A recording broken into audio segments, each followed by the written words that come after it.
ఆరాధనకు వచ్చిన మరి నా ఆత్మీయ కుటుంబానికి మన ప్రభు అయిన యేసుక్రీస్తు నామములో వందనాలండి.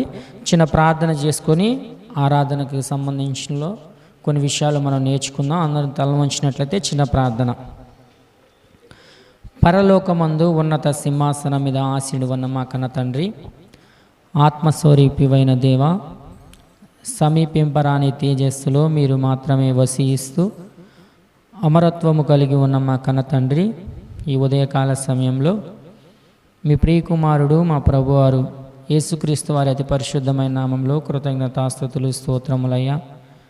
సంఘంగాను సమాజంగాను కూడుట మీరు మానొద్దు అన్న మీ మాటకు శిరస్సు వహించి చిన్న మందగా మేము కూడుకొని మీరు మా కొరకు రాయించిన బ్రతుకు పుస్తకంలోని కొన్ని మాటలు నేర్చుకొనిచుండగా మీరు మా యందు ఉంచిన ఉపకారాత్మ యొక్క సహాయమును మాకు దయచేయమని బ్రతిమలాడుకొంచు. వచ్చిన బిడ్డలను బట్టి మీకు కృతజ్ఞతలయ్యా. ప్రయాణాల్లో ఉన్న బిడ్డలు కూడా క్షేమంగా మందిరానికి వచ్చేలాగా సహాయము దయచేయమని, మా అందరి ద్వారా మహిమ ఘనత మీరే పొందుకోనమని బ్రతిమలాడుకొంచు. మీ ప్రియకుమారుడు మా ప్రభువారు లోకరక్షకుడు అయిన యేసుక్రీస్తు వారి అతి పరిశుద్ధమైన నామంలో ప్రార్థించి అడిగి వేడుకొంచున్నాను కన్న తండ్రి, ఆమేన్. మంచిదండి. ఆరాధనకి వచ్చిన నా సహోదరి సహోదరులకు మరొకసారి వందనాలు తెలియపరచుకుంటూ యేసుక్రీస్తు నామంలో ప్రభునందు ప్రియులారా, ఈ భూమి మీద బ్రతుకుతున్న మనం అందరము మనకు అంతకుముందు మన పైన చాలా అధికారులుగా పెత్తందారులుగా చాలామంది ఉన్నను లోకంలో బ్రతుకుతూ చాలామందిని మనం మన పైన ఎన్నుకున్న వారంగా మనం కనబడ్డాం. ఉదాహరణకు చెప్తే గడిచిన నెలల్లో కొన్ని నెలల్లో తెలంగాణ రాష్ట్రంలో ఎన్నికలు జరిగింది. ఆ రాష్ట్ర ప్రజలు ఒక అధికారిని ఎన్నుకున్నారు మమ్మల్ని పరిపాలించాలని, అంటే ఒక రాజుగా ఎన్నుకున్నారు. తదుపరి మనకు కూడా ఒక 2 నెలల్లో ఎలక్షన్లు స్టార్ట్ అవుతుంది. ఇంకా ఆంధ్రలో జనాలైతే ఎప్పుడు ఎలక్షన్స్ వస్తాయా, ఎప్పుడు మా పైన ఒక రాజును మేము ఎన్నుకోవాలనే ఆలోచనతో ఒక్క మన గుంటూరు ప్రాంతంలోనే కాదు కానీ ఆంధ్రప్రదేశ్లో ఉన్న అన్ని జిల్లాల్లో వాళ్ళు రెడీగా ఉన్నారు. అయితే క్రైస్తవులుగా బ్రతుకుచున్న మనకు దేవుడు మనకు ఒక రాజునిచ్చాడు, ఒక ప్రభువునిచ్చాడు. ఆయనే యేసుక్రీస్తు ప్రభువారు. ఈ భూమి మీద శరీరాన్ని పరిపాలించేవారు ఎందరో అధికారులు మనకు కనబడుతున్నా క్రైస్తవుడు, నేను క్రైస్తవురాలు అని ఎవరైతే అనుకుంటూ దేవుని మాటల ప్రకారం బ్రతుకుతున్నారో వారందరికీ దేవుడిచ్చిన ఒకే ఒక్క రాజు మన యేసుక్రీస్తు ప్రభువారు. ఈ దేహానికి ఆయన మాత్రమే రాజుగా ఉండాలి, ఈ దేహానికి ఆయన మాత్రమే ప్రభువుగా ఉండాలి. ఈ దేహం పైన ఈ శరీర సంబంధమైన ఏ అధికారికి కానీ ఏ వ్యక్తికి కానీ మనం అధికారం ఇవ్వకూడదు ప్రియులారా.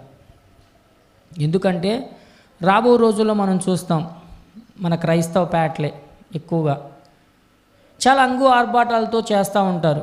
యాక్చువల్గా క్రైస్తవ పేటే అనకూడదు. ఎందుకని? క్రైస్తవుడికి ఇక్కడ భూమి మీద ఏ పేట లేదు, కానీ క్రైస్తవుడికి అనగా ఉన్నది ఏదంటే ఒకటి పరలోకమే ప్రియులారా. మన పౌరస్థితి ఎక్కడుందంట? మన పౌరస్థితి పరలోకంలో ఉన్నదని మనం వాక్యం చదువుకుంటాం.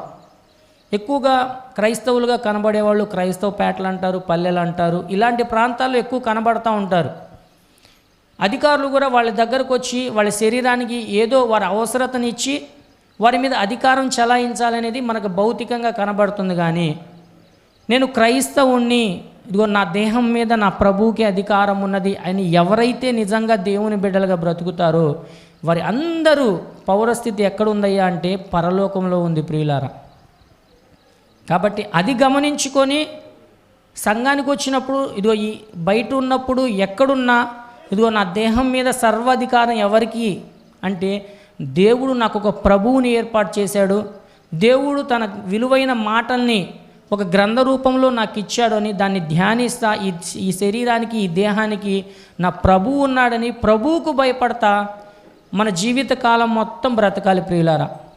ఒకరోజు, ఒక నెల, ఒక వారమో, ఒక సంవత్సరమో కాదు, కానీ మనం బ్రతికినంతకాలం మన దేహం మీద ప్రభువే రాజుగా ఉండి రాజుగా ఉంచుకొని మనం బ్రతకాలి ప్రియులారా. అప్పుడే మనం నిజమైన క్రైస్తవురాలుగా ఈ భూమి మీద పిలువబడతాం. పాత నిబంధన కాలంలో అయితే అనేక మంది జనాంగం ఉన్నారు, కానీ వారిలో నుంచి సపరేట్గా దేవుని పిల్లలుగా పిలువబడిన వారు ఎవరంటే ఇశ్రాయేల్ అని మనం చదువుకుంటాం.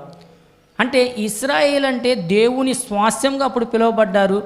ఇశ్రాయేల్ అంటే దేవుని పిల్లలుగా, దేవునికి ఇష్టలైన ప్రజలుగా అప్పుడు పిలువబడ్డారు. ఇప్పుడు దేవునికి ఇష్టలుగా పిలువబడుతున్న వారు ఎవరంటే యేసుక్రీస్తు ప్రభువుని రాజుగా ఎవరైతే స్వీకరిస్తారో, యేసుక్రీస్తు ప్రభువుని ఇదిగో నా ప్రభు అని ఎవరైతే స్వీకరిస్తారో వారిని దేవుని జనంగా తెలియపరుస్తున్నాడు.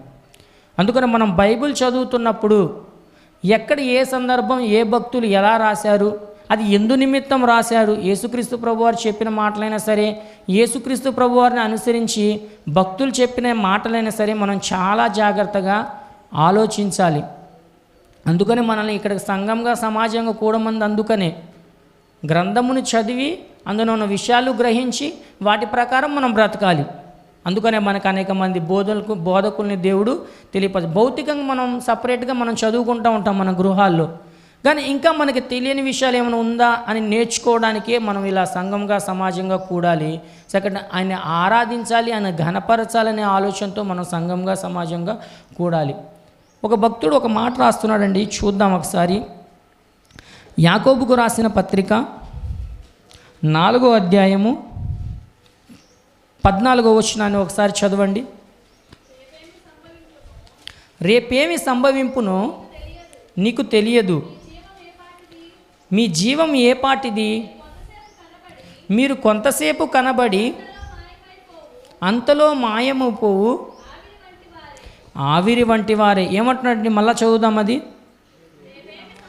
రేపేమి సంభవించునో మీకు తెలియదు, మీ జీవం ఏ పాటిది, మీరు కొంతసేపు కనబడి అంతలో మాయమైపోవు ఆవిరి వంటి వారే. ఈ దేహం ఎలాంటిది అంటున్నాడు దేవుడు. భక్తుల ద్వారా ఏమని రాయించాడు యాకోబు భక్తి ద్వారా అంటే, ఈ దేహం అంట ఆవిరి వంటిది. ఆవిరి ఎంతసేపు కనబడి ఎంతసేపులో మాయమైపోయిద్దండి. ఇంకో భక్తుడు రాస్తున్నాడు మాట, ఇంకో మాట చూద్దాం. కొలస్సీలకు రాసిన పత్రిక 3వ అధ్యాయం 3వ వచనాన్ని ఒకసారి చదవండి. ఏలయనగా మీరు మృతి పొందితిరి, మీ జీవము క్రీస్తుతో కూడా దేవుని యందు దాచబడి ఉన్నది. యాకోబు భక్తుడైతే ఏమని తెలియపరుస్తున్నాడంటే, మీరు ఇంతలో కనబడి అంతలో మాయమయ్యే ఆవిరి వంటి వారు. పౌలు భక్తులు అంటే పెద్ద పౌలు గారు ఏం చెప్తున్నాడంటే, ఏమంటున్నాడు? మీ జీవము క్రీస్తుతో కూడా దేవుని యందు దాచబడింది. ఇదేందండి, ఒక భక్తుడేమో ఇంతలో కనబడి అంతలోకి మాయమైపోతారు మీరు అంటున్నాడు. ఒక భక్తుడు మీరు క్రీస్తుతో కూడా దేవుని యందు దాచబడి ఉన్నారు అంటున్నాడు. అంటే మనిషి జీవితం ఇంతలో కనబడి అంతలో మాయమయ్యేదా? ఎవరికి ఆ మాట వర్తిస్తుంది అంటే, అదే యాకోబు గారు రాసిన పత్రికలో 4వ అధ్యాయం 14వ వచనాన్ని పైన చదివితే అది ఎవరికి వర్తించిద్ది అనేది మనకు తెలుస్తుంది. నేడైనను రేపైనను ఒకానొక పట్టణమునకు వెళ్ళి అక్కడ 1 సంవత్సరం ఉండి వ్యాపారము చేసి లాభము సంపాదింతము రండని చెప్పుకొని వారులారా. అంటే ఈ భూమి మీద వ్యాపారం చేసి ఈ దేవుడిచ్చిన ఈ దేహంతో తన కొరకు వ్యాపారం చేసుకొని తను హ్యాపీగా ఉండాలని ఎవరైతే సంపాదించడానికి ప్రయాసపడి పరుగులు తీస్తారో అలాంటి వారి జీవితం ఎలా అయిపోతుందంటే, ఇంతలోకి కనబడి అంతలోకి మాయమయ్యే ఆవిరైపోద్దండి ప్రియులారా. మరి క్రీస్తులో దాచబడాలంటే ఇదో ఇక్కడ మీరు కూర్చున్న వారందరి యొక్క దేహాలు క్రీస్తులో దాచబడి ఉన్నవి. లోకంలో వ్యాపారం చేద్దామని పరుగులు తీసేవారి జీవితం ఎలా ఉందంటే, ఇంతలో కనబడి అంతలో ఆవిరయ్యే పరిస్థితిలో ఉంది. సహజంగా మనిషి ఎలాంటి విషయాలు దాచిపెడతాడండి? మాటలు దాచిపెడతాడు. మీరైతే బంగారం బాగా దాచిపెట్టుకుంటాం, ఇంకా డబ్బు దాచిపెట్టుకుంటాం. భౌతికంగా చెప్పండి, దుస్తువులు ఇలాంటి చాలా విషయాలు, అంటే ఒక విధంగా చెప్పాలంటే పిన్నిస్ దగ్గర నుండి మన బీరువాలో ఎంత పెద్దది పెడితే అంతవరకు దాచిపెట్టుకుంటాం. దాచడం అనేది మన లక్షణం. అది కొంతమంది మాటలు దాచిపెట్టినా ఎమ్మట్లో చెప్పేస్తూ ఉంటారు. అందుకని వీళ్ళకి ఏం చెప్పకూడదు, పక్కోళ్ళకి చెప్పేస్తారంటూ ఉంటారు. మనిషి అన్ని దాస్తున్నాడు, కానీ తన జీవితాన్ని, తన జీవమును పౌలు గారు అంటున్నాడు క్రీస్తుతో కూడా దేవునిలో దాచుకోవాలి. ఎందుకంటే ఈ జీవం ఏ పాటిది? ఆవిరి వంటిది. దేవుడు ఈ జీవాన్ని అనేక విషయాలతో పోల్చి చెప్పాడండి. ఒకసారి చూద్దాం. యెషయా గ్రంథము 40వ అధ్యాయము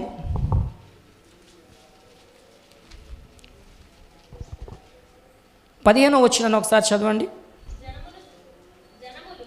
జనములు చేద నుండి జారు బిందుల వంటి. ఇదేందండి? భక్తుడేమో మీ జీవాన్ని దాచుకోండి అంటుంటే దేవుడు ఏమంటున్నాడు చూడండి, నీటి బిందువులు అంట. ఇప్పుడు చేతిలో నుంచి ఒక నీటి బిందువు భూమి మీద జారింది, దాన్ని మరలా తీసుకోగలమా? లోకంలో ఉంటే మన పరిస్థితి కూడా అంతే. ప్రాణం పోయిన తర్వాత దాన్ని మళ్ళీ సంపాదించుకోవడం చాలా కష్టం ప్రియులారా. అది సంపాదించుకొని దాచిపెట్టుకోవాలంటే యేసుక్రీస్తు ఖచ్చితంగా ఉండాలి మనకి. అందుకనే మీరు ఎలాంటి వారని చెప్పి పోలుస్తున్నాడు? బిందుల వంటి వారు. నెక్స్ట్, జనులు త్రాసు మీద ధూళి వంటి వారు అంట. ధూళి వంటి వారు ప్రియులారా జనులు అంట. ఇంకేమంటున్నాడు?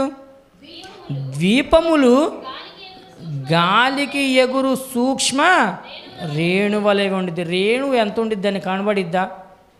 ఈ దేహం చూడండి ఎంత ఉందో. రేణువు ఎంత ఉండిద్ది అంటే దానితో పోల్చి చెప్తున్నాడు ప్రియులారా. అంటే ఈ భూమి మీద బ్రతుకున్న ప్రతి ఒక్క మనిషి క్రీస్తు ద్వారా తన జీవాన్ని గనక దాచిపెట్టుకోకపోతే ఎలాంటి పరిస్థితుల్లోకి వెళ్ళిపోతాడంటే నీటి బిందువులాగా అయిపోతాడు. అది భూమి మీద పడితే మరలా తీసుకోవడానికి అవకాశం ఉండదు. ధూళి కనబడదు, రేణువు కనబడదు, అంటే కనబడని స్థితిలోకి వెళ్ళిపోతాడు. అక్కడ ఏముండిద్దంటే అగ్ని ఆరదు, ఆత్మ చావని లోకానికి వెళ్ళిపోతాడు. ఎప్పుడు? యేసుక్రీస్తు ప్రభువారు లేకపోతే మన ఎడల. నా రాజు నా పక్షాన లేకపోతే నా పరిస్థితి అట్లా అవుతుంది. నా ప్రభువు గనక నాకు సహాయకుడిగా లేకపోతే నా పరిస్థితి అలా అయిపోతుందని ఇక్కడ కూర్చున్న వాళ్ళు మనమందరము ఆలోచించాలి ప్రియులారా. అందుకనే ఇద్దరి భక్తుల ద్వారాగా ఇలా రాయించాడు దేవుడు. మనం వాక్యం నేర్చుకున్నప్పుడు ఏ భక్తుడు ఎలా మాట్లాడుతున్నాడు అనేది చాలా జాగ్రత్తగా గమనించాలి. ఒక భక్తుడు ఆవిరి వంటి వాడన్నారు, ఒక భక్తుడు మీ జీవము క్రీస్తుతో దాచబడుతుందన్నాడు. దాచబడే స్థితిలో ఉన్న మనము చాలా జాగ్రత్తగా దేవుని కొరకు బ్రతకాలి ప్రియులారా. ఈరోజు మనం దాచబడ్డామంటే ఒక పని ఉంది. పని ఉంది కాబట్టి మనం దాచబడ్డాం. పని లేకపోతే ఎప్పుడు రాలిపోయే వాళ్ళమో, ఎప్పుడు ఆవిరై వెళ్ళిపోయే వాళ్ళమో మనకే తెలియదు. అందుకనే దేవుడు ఇలాంటి విలువగల మాటలు అంటున్నాడండి. నిజంగా మనం ఆలోచిస్తుంటే మనిషి యొక్క ఆయుష్ ఎవ్వరికి, వారి ఆయుష్ ఎవ్వరికి తెలియదండి. కానీ మోషే గారి భక్తుడు ఒక మాట రాయించాడు, చదవండి. కీర్తనల గ్రంథము 90వ అధ్యాయం 10వ వచనాన్ని ఒకసారి చదవండి. మా ఆయుష్కాలము 70 సంవత్సరములు, అధిక బలం ఉన్న ఎడల 80 సంవత్సరం. ఇది ఎప్పుడు మాట? మోషే గారి కాలంలో మాట. ఇప్పుడు నో గ్యారెంటీ. అందుకనే ఆవిరితో పోల్చాడు. గ్యారెంటీ లేదు. ఇప్పుడు ఈ భూమి మీద బ్రతుకుతున్న మనిషికి గ్యారెంటీ లేదు. ఒక వాహనం కొంటే గ్యారెంటీ ఇస్తారు, ఒక మొబైల్ కొంటే గ్యారెంటీ ఇస్తారు, మీ ఇంట్లో వాడుకునే ఇతరితర సామాగ్రి కొంటే కంపెనీ వాడు గ్యారెంటీ ఇస్తాడు. కానీ మానవ జీవితానికి గ్యారెంటీ లేదు. గ్యారెంటీ కావాలంటే గ్యారెంటీ ఇచ్చే దేవుడు ఉన్నాడు. ఆయనలో మనము దాచబడాలి ప్రియులారా. దాచబడకపోతే మన జీవాన్ని మన చేతులతో మనమే కోల్పోయిన వారం అవుతాం. మనం చూస్తా నిప్పులో చేయబెట్టేసామనుకో, జనాలు చూసి మనల్ని ఏమంటారు? పిచ్చా, ఎర్ర, ఆ నిప్పు ఉందని తెలుసుగా ఎందుకు వెళ్ళి చేయబెట్టాడంటారు. దేవుడు చెప్తున్నాడు, మీ జీవాన్ని క్రీస్తులో దాచిపెట్టుకోండి అన్నా కూడా నేను ఆవిరైపోతా, నేను ధూళినైపోతా, నేను జారిపోయిన నీటి బిందువునైపోతా అంటే మన జీవాన్ని మనం కాపాడకపోతే ఇంకెవరు ప్రియులారా మనల్ని కాపాడేది? అందుకని మనం లోకానికి వేరై నా శరీరం మీద, నా దేహం మీద నా ప్రభువుకు అధికారం ఇచ్చి నా దేహాన్ని, నా ఆత్మను క్రీస్తులో జాగ్రత్తగా భద్రపరుచుకోవాలి, దాచుకోవాలనే ఆలోచన ఉండిద్ది. ఆలోచన చేసుకోవాలి. కానీ మానవ ప్రయత్నాలు ఎలా ఉండేయండి? అనేకమైనవి దాస్తూ ఉంటావు, చాలా ఉంటాయి. లిస్టు చెప్తే 2 గంటలు పట్టిద్ది మనం దాచుకునే లిస్టులు మొత్తం. కానీ అవి కాదులే, కానీ మన జీవాన్ని దాచిపెట్టుకోవాలండి. మన జీవాన్ని ఎప్పుడనగా మనం దాచిపెట్టుకుంటామో అప్పుడే మనము క్రీస్తులో బ్రతుకుతాము. అదే మాట యోహాను గారు చెప్తున్నారు చూడండి. యోహాను గారు రాసిన మొదటి పత్రిక 2వ అధ్యాయము 17వ వచనాన్ని ఒకసారి చదవండి. లోకమును, యోహాను గారు రాసిన మొదటి పత్రిక 2వ అధ్యాయము 17వ వచనం, లోకమును ఆశయు గతించిపోవును. ఆగండి, అక్కడ లోకము గతిస్తుంది, లోకానికి ఆశ ఉందా? చెప్పిందా మీకు? లోకం అంటే మనమే ప్రియులారా. ఈ లోకంలో ఉండే ప్రజలకి ఏముందంటే ఆశ ఉంది. ఆ ఆశలు మొత్తం ఏమంటది? గతించిపోయిద్ది. ఒకడికి ధనం అంటే ఆశ, అది దాచుకుంటాడు బాగా. ఒకడికి బంగారం అంటే ఆశ, అది బాగా దాచుకుంటాడు. ఒకడికి ఇంకొకటి ఏదో ఆశ, అది బాగా దాచుకుంటాడు. ఒకడికి విద్య అంటే బాగా ఇంట్రెస్ట్, బాగా చదువుతాడు, అది బ్రెయిన్లో బాగా దాచిపెట్టుకుంటాడు. ఒకనొక రోజు పిచ్చోడైపోతాడు. ఏమైపోయిద్ది అది? ఆ విద్య మొత్తం గతించిపోయిద్ది. ఒక వ్యక్తి బాగా డబ్బు సంపాదించుకున్నాడు, క్షణమాత్రంలో చనిపోయాడు. అతను అనుభవించగలడా? లేదు, అయిపోయింది. అక్కడితో అతని పాలు అయిపోయింది. అతని పాళ్ళు అంటే నూకలు అయిపోయినాయి అని అర్థం. ఇప్పుడు అంతా ఏమంటారు? బీపీటీలు అంటారు కదా, తన బీపీటీలు అయిపోయింది. కానీ అవన్నీ ఏమైపోతుంది? ఈ లోకంలో గతించిపోయిద్ది. లోకములో ఉన్న వాటి అన్నీ గతించిపోతాయి. మరి ఏముండిద్దట? ఏముండిద్ది? దేవుని చిత్తమును జరిగించువాడు నిరంతరమును నిలుచును. దేవుని చిత్తం ఏముంది? యేసు ప్రభువుగా నువ్వు అంగీకరించాలి, అది దేవుని చిత్తం. యేసుక్రీస్తుని నీ రక్షకునిగా అంగీకరించాలి. యేసుక్రీస్తుని నీ యొక్క ఏమంది సంఘం ఏమని స్వీకరించాలి? నా వరుడు. యేసుక్రీస్తు ప్రభు వారు నా వరుడు అని సంఘము తెలుసుకోవాలి ప్రియులార. అప్పుడు దేవుని చిత్తం ఏంటో మనకు తెలిసినప్పుడు యేసుక్రీస్తు ప్రభువుని విడిచి మనం వెళ్ళాం. ఆయన నాకు రాజు, నాకు ప్రభు అని మనం ఎప్పుడు అనుకుంటామో, ఆయన చిత్తాన్ని జరిగించువారు ఎలా బ్రతుకుతారు? కొద్ది కాలం అని చెప్పలా, నిరంతరం అంటే ఇక్కడ బ్రతుకుంది, దేవుని వద్ద కూడా బ్రతుకుంది ప్రియులారా. అదే పరలోకము. ఆ పరలోకంలో బ్రతుకు కావాలంటే ఖచ్చితంగా దేవుని చిత్తాన్ని మనం నెరవేర్చాలండి. అందుకని దేవుడి మాటలు రాయించింది. మనమేమనుకుంటాం ప్రార్థన చేసేటప్పుడు, నేను ధూళి వంటి దాన్ని, రక్షణ పొంది బాప్తిజం పొందిన వాళ్ళు కూడా నేను పీడ లాంటి దాన్ని, అలా ఇలా అని ప్రార్థన చేస్తారు. కానీ ఇక్కడ ఏంది? నువ్వు నిరంతరం బ్రతకాలని దేవుడు కోరుకుంటున్నాడు. భక్తిహీనుల గురించి రాశాడు. అది మనం చదువుకున్నప్పుడు వామ్మో నేను అలా అయిపోతానేమో, నేను ఆవిరిలాగా అయిపోకూడదు, దేవుడు నాకు ఒక ఆయుష్ ఇచ్చాడు, ఆ ఆయుష్లో దేవుని పని చేయాలి, ఆ ఆయుష్లో నేను జాగ్రత్తగా కాపాడుకొని ఆ ఆయుష్లో నా బాధ్యతను నేను సక్రమంగా నెరవేర్చాలి అని అనుకోవాలి. ఇంకా అయిపోయిందిలే, ఇంకా తీసేయండి అనేది ఆ మాటలు క్రైస్తవుడుగా, క్రైస్తవులుగా, యేసుక్రీస్తు ప్రభువును రాజుగా అంగీకరించిన వాళ్ళ దగ్గరకు ఆ మాటలు ఉండకూడదు. మీ జీవాన్ని ఊరకనే తీసేయడు దేవుడు. ప్రభువుని అంగీకరించిన వాళ్ళు సడన్గా చనిపోయినట్టు ఎక్కడ లేదండి. ఆయుష్ అయిపోయిన తర్వాత కానీ కొంతమంది హతసాక్షులయ్యారు. ఎవరు హతసాక్షులైంది? శిష్యులు హతసాక్షులయ్యారు. అది మనం చదువుకుంటాం. కానీ ఆయుష్ ఉన్నంత వరకు దేవుడు మనల్ని కాపాడుతూనే ఉంటాడు, మన జీవాన్ని కాపాడుతూనే ఉంటాడు. ఎందుకంటే ఆయన పని ఉంది, ఆయన పని జరిగించుకోవాలి కాబట్టి. భక్తిహీనులకు ఈ అవకాశం లేదు. ఎక్కడ కాలు జారిద్దో తెలియదు. వాళ్ళందరూ ఎక్కడున్నారంటే కాలు జారు చోటు ఉన్నారని వాక్యం చెబుతుంది. కాలు అలా జారడం, లోయలోకి పడడం, మరణించడం జరుగుతుంది. కానీ భక్తిపరుడుకు లేదా సంఘంలో ఉన్న వారికి, యేసుక్రీస్తు ప్రభుని రాజుగా అంగీకరించిన వారికి నిరంతరమైన జీవితం ఉంటుందండి. అందుకని యేసుక్రీస్తు ప్రభు వారు ఒక మాట చెప్పాడు చూడండి. మత్తయి సువార్త 7వ అధ్యాయం 21వ వచనాన్ని ఒకసారి చదవండి.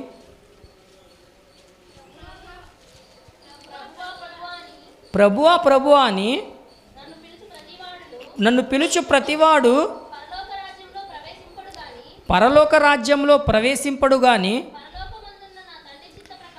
పరలోకమందున్న నా తండ్రి అంటే మనందరి తండ్రి చిత్త ప్రకారము చేయువాడే ప్రవేశించును. అందులో ప్రవేశించాలంటే ఏముంది? తండ్రి చిత్తాన్ని నెరవేర్చాలి. అక్కడ బ్రతకాలంటే, నిరంతరం ఉండాలంటే అక్కడ కూడా ఏమన్నారు భక్తుడు యోహాన్ గారు? ఏమన్నారు? నిరంతరం జీవించాలంటే, నిరంతరం దేవుని వద్ద ఉండాలంటే అక్కడ కూడా చెప్తుంది ఏంటంటే దేవుని చిత్తాన్ని మనం నెరవేర్చవలసిన వారమే ఉన్నాం. దేవుని చిత్తమును నెరవేర్చాలి. కానీ భూమి మీద ఏంది? స్వచిత్తములు నెరవేర్చేవారు కనబడతారు మనకి. వారిని చూసి మనం బైబిల్ చదువుతున్నప్పుడు వాళ్ళ వలె మనం ఉండకూడదు. మనం ఖచ్చితంగా బైబిల్నే ఫాలో అవ్వాలి, భక్తుల్నే ఫాలో అవ్వాలనే ఆలోచన మనకు రావాలి ప్రియులారా. అందుకనే ప్రభువా నా రాజు, అలాగే నాకు లోకంలో కూడా రాజులు కావాలి అని అనుకోకూడదు.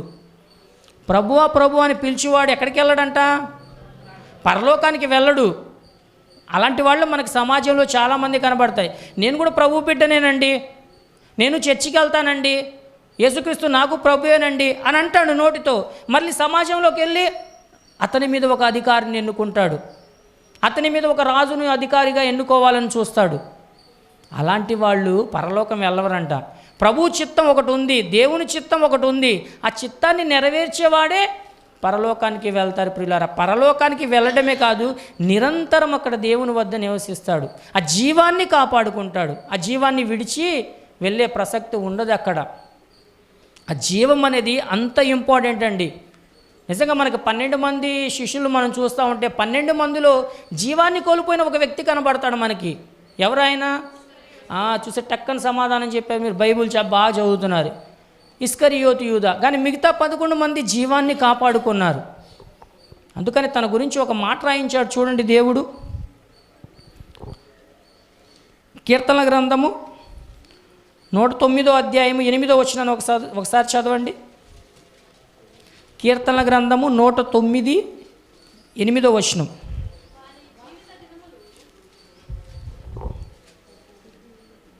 చదవండి. వాని జీవిత దినములు కొద్దివగునుగాక, వాని ఉద్యోగమును వేరొకడు తీసుకొనుగాక. అంటే బాప్తిసం తీసుకున్న వారందరూ ఉద్యోగంలో ఉన్నారని, దేవుని పనిలో ఉన్నారని తెలుసు మనకి.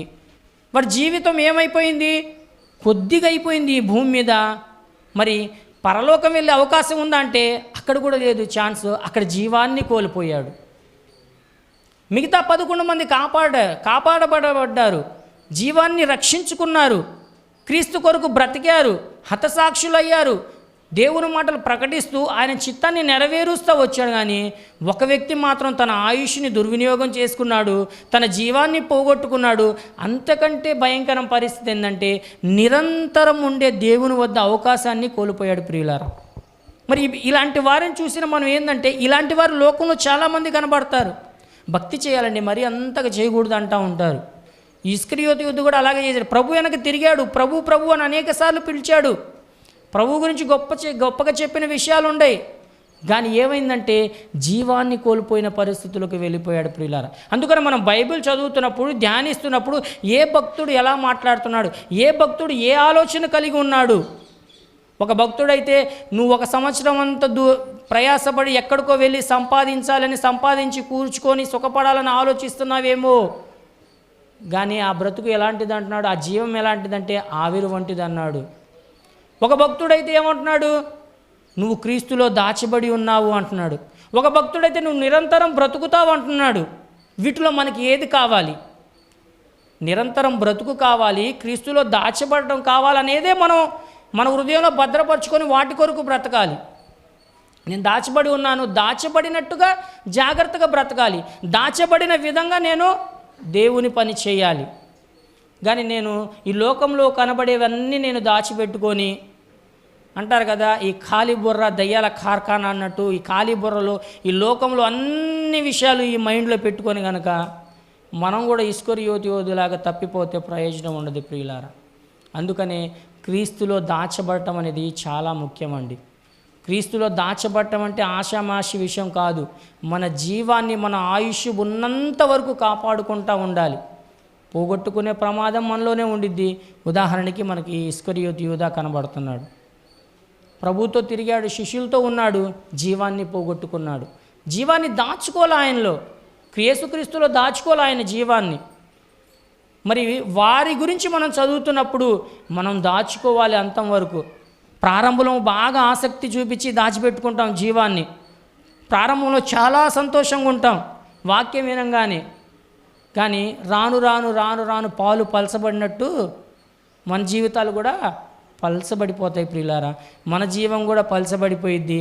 వెళ్దాంలే, చూద్దాంలే, చేద్దాంలే అని ఆలోచనలోనే మనం వెళ్ళిపోతాం. అలాంటి ఆలోచనలోకి వెళ్ళకూడదండి.